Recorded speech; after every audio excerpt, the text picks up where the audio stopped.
On December 2024, Sting stands on a stage and tells a room full of fans that Darby Allin will be AEW World Champion in 2025.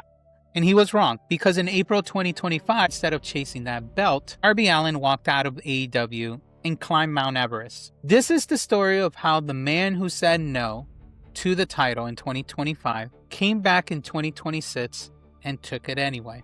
Welcome to the Tea Drop. Strong brew, no soft behavior. Today we're unpacking the most unlikely AEW World Title reign in the company history so far, and why it might be one of the biggest things Tony Khan has booked all year. So let's get to it. Let me set the scene. It's August 2024. Dave Meltzer writes in his Wrestling Observer, and I'm quoting here, "There has been talk of Darby Allin getting a run as AEW World Champion no matter who wins at Wembley. That's been talked about seriously, but as to when, that's unclear." Then eventually Fightful backed it up. Their reporting said the same plan was set in stone. But Darby was in the conversation. Seriously in the conversation. Then December rolls around.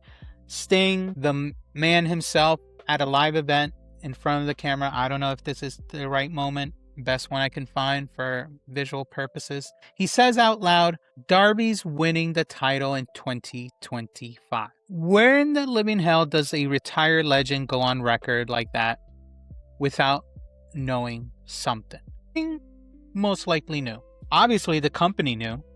The plan was on the board. But here's the part of the story that most of the IWC forgot. This wasn't Darby's first Everest attempt. March 2024, he had bags packed.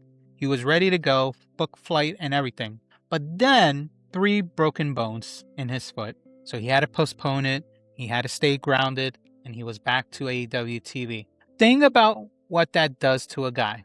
You spend months training to climb the tallest mountain on earth, and your body betrays you at the starting line. Most people quit there. Most people take the consolation prize. They take the title run, take the easy road. But Darby didn't. He healed up, he went back to the gym, and he scheduled his second attempt to Mt Everest. So when it was probably going to happen, instead on April 15, 2025, Darby leaves AEW TV. No storyline exit, no injury on the way to the ring type of angle. He just left. Because the mountain doesn't wait for booking meetings. And here's the quote that tells you everything about this man. On Mark Maron's podcast, Darby said, flat out, he doesn't need the AEW World Title. And I actually have that clip. I found that clip. Actually, this clip wasn't from the podcast I mentioned. He made a similar statement on Chris Van Vliet. So here we go. AEW World Champion one day? I don't know. It's a weird question because it's like something I talked to Sting about. He's like, I never really cared about championships. Cared more about just good storylines. That's where I feel like my head is on that thing. Would it be cool to be the face of a company? Yes, absolutely. You know, considering I do feel like I best represent what AEW can give one. Because you take a guy like Darby Allin, where would have Darby have fit in the grand scheme of pro wrestling if it wasn't for AEW? You would have been a great fit in ECW if you were old enough back then. Yeah. If you weren't in like kindergarten. Do you have the goal of being AEW World Champion? Anyway, so let that sit for a second. Most wrestlers chase the belt. They shape their entire career around it. Darby Allin said, I don't need it. And then went and summited the tallest peak on the planet as to prove it. So when he did come back, when he did step into the ring again, with MJF out of all people on Spring BreakThru this week on Dynamite, this wasn't a guy chasing validation.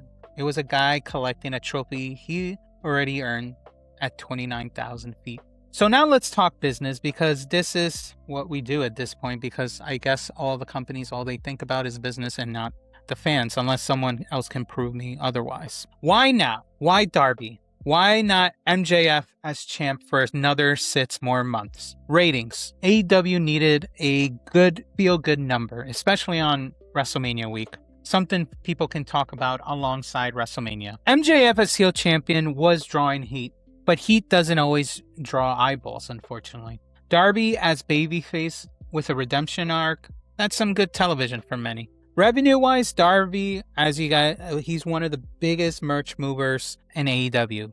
The skull paint, skateboards, the whole aesthetic. MJF's, though, for the most part, he moves t-shirts. Darby moves a lifestyle.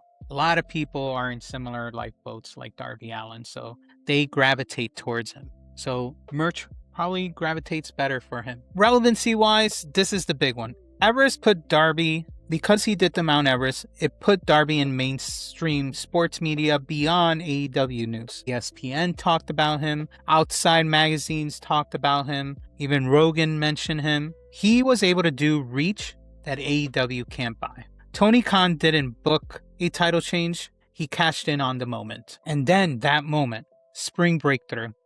Darby pins MJF clean in the middle of the ring. The crowd loses it. To MJF, he doesn't believe he didn't pin him cleanly, and that's going to be the story going forward. We will find out what is the truth as fans. That is the point we're going to get to watch. A lot of trying to draw more people in. He walks back up, he celebrates, and out of nowhere, Stings comes out. Nothing crazy. He comes and celebrates with the man. Most of the locker room comes celebrate with the man. The mentor and his friend met him. A good hug moment.